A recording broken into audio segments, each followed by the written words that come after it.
Hello everyone, this is Dr. Shivakant Pathak here available with you to see one important topic, that is specific heat capacity of water. This specific heat capacity of water we will calculate by the concept of law of equipartition of energy. This law of equipartition of energy is related with kinetic theory of gases. Theory of gases. See how we are going to obtain molar specific heat capacity of water. Water is in liquid state. How can we obtain? Water can also be treated as a solid in form of ice. How can we obtain here in this case? By using this. See here the whole mathematical concept to obtain that. In liquid, we can calculate molar heat capacity same like as a solid. In case of water, 3 molecule, 3 atoms are available. 2 of hydrogen, 1 of oxygen. 1 atom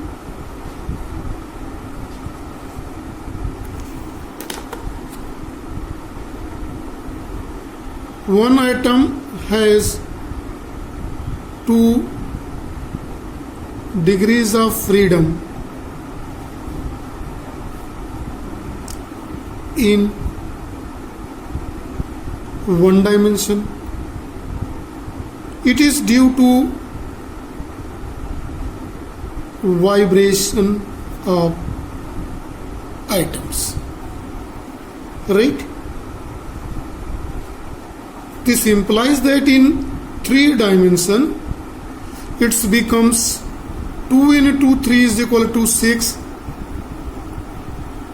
degrees of freedom. Degrees of freedom. Clear? For one atom. Since in H2O molecule there are 3 atoms, so total number of degrees of freedom in 3D is equal to 3 into 6 is equal to 19. Right? 18. 3 6 yeah? 18. Total number of degrees of freedom here in this case is 18. Clear it is? Now see, we are going to calculate a new factor here. We are going to see total internal energy of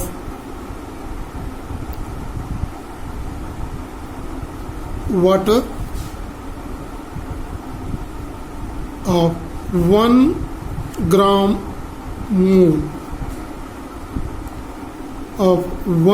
mole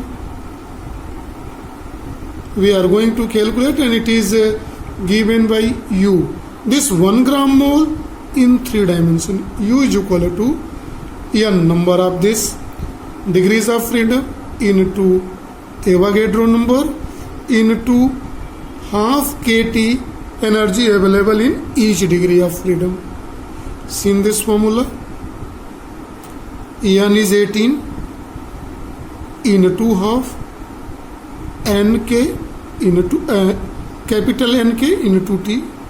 Capital Nk, this becomes 9. It is RT, where R is total energy. U is given by this formula. Here R is universal gas constant, right? This formula, this method we can applicable in case of solid also. Here in case of liquid we are going to obtain. Universal gas constantes are here. Now see, molar specific heat capacity of water. If you want to calculate it, then first of all we are going to apply the first law of thermodynamics here. First law of thermodynamics. See, what is the first law of thermodynamics which we are going to apply here? It is amount of heat dq is equal to du plus dw. It can also be written as dq is equal to du plus pdv. Since in liquid delta V is very small, delta V can also be written as dV very small, and approximately it is equal to 0. So first law of thermodynamics is dq is equal to du. Can be applicable here, right? Molar specific heat capacity. Molar specific heat capacity of liquid. Water, in this case we are taking as a 3 atom available in this case, is represented by C. It is du by dt or dq by dt, because dq is equal to du. We may write. So by using this formula, molar specific heat capacity C can be written as d by dt of u. We have calculated 9 RT here in this case. 9 RT. So it's become 9R. Clear? The value of C, now this is implies that molar specific heat capacity is equal to 9R. Can be represented as equation number 2. Since R is equal to, value of R is, we are knowing value of R in term of joule is 8.31 joule per mole per Kelvin. If we take this value, then C is equal to 9 into 8.31. This total makes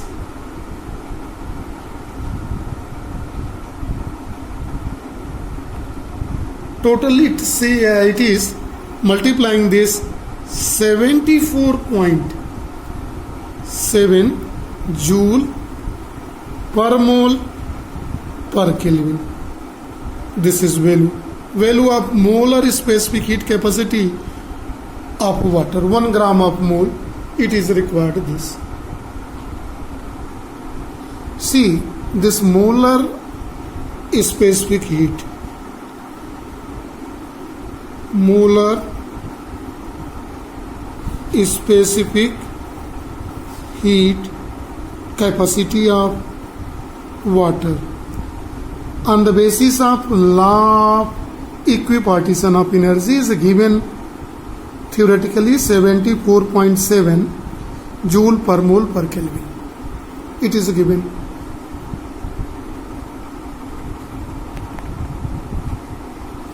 We can see this value here in magnified way, 74.7 joule per mole per Kelvin. This is the value obtained C. Now see, if same value, if you obtain by the different rule, different theory in that, so to obtain that, see here in the page, see this value is C is equal to 1 calorie per gram per Kelvin, or can be treated as 1.79 J per gram per Kelvin. It is, and 1 mole, in 1 mole of water, we are knowing H2O, its molecular weight is 18, and 1 gram mole means 18 gram of this. So C can be obtained here in this case by taking this Avogadro concept here. C is equal to 18 gram into 1 calorie is 4.179. After multiplying, we may get 75.222 joule per mole per Kelvin. Molar specific heat capacity by this value 75.722, and on the basis of equipartition of energy it was 74.7 joule per mole per Kelvin. So it is approximately equal. So we may say that law of equipartition of energy by the kinetic theory of gas can also be applicable to calculate molar specific heat capacity of liquid water, same like as solid also. So this is for today only. Thank you and have a nice day to all.